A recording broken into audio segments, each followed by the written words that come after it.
Shalom family, my name is Jeremiah Martinez. I am of the tribes of Issachar and Judah of the 12 tribes of Israel. Today's message, or matter of fact the question that everybody always asks is, where does God come from? You see, my friend asked me this question about a year back. I didn't have an answer for it, but now I do have an answer for it. You see, if you could fit the infinite God in a 3-pound brain, he would not be worth worshiping.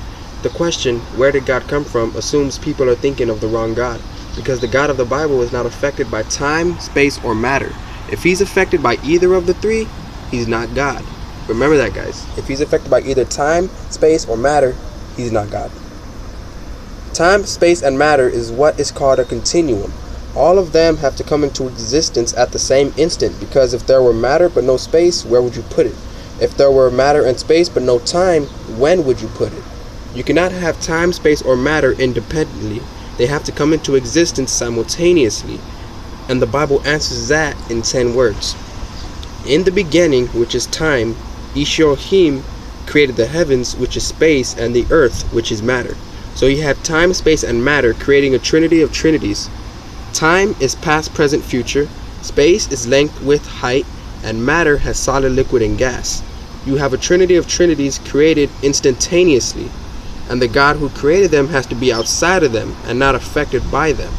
If he's limited by time, he's not God. The guy who made the computer is not in the computer running and changing the numbers on a screen. If he was, there would be no point in him even making a computer, because he'd be affected by it.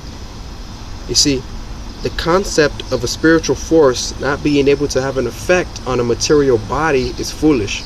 Otherwise, you would have to explain emotions like love, hatred, envy, happiness, and rationality. If your brain is just a random collection of chemicals that form by chance over billions of years, how on earth can you trust your own reasoning process and the thoughts that you think? So the question, where did God come from, is assuming a limited God. And that's the problem. The God of the Bible is not affected by time, space, or matter.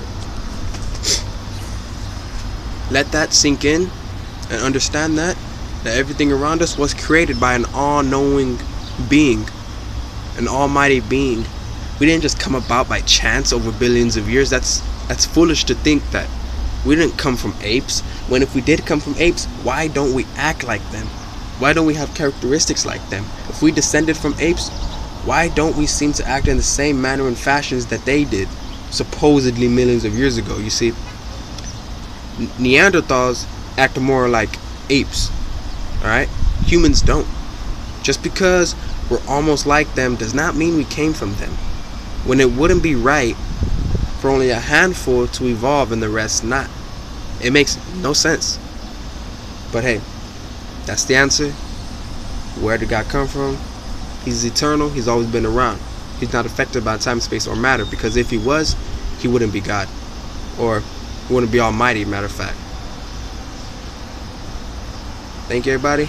My name is Jeremiah. All praise to Ahayah, Ishi-Ohim, Exodus 3:14. I'm out.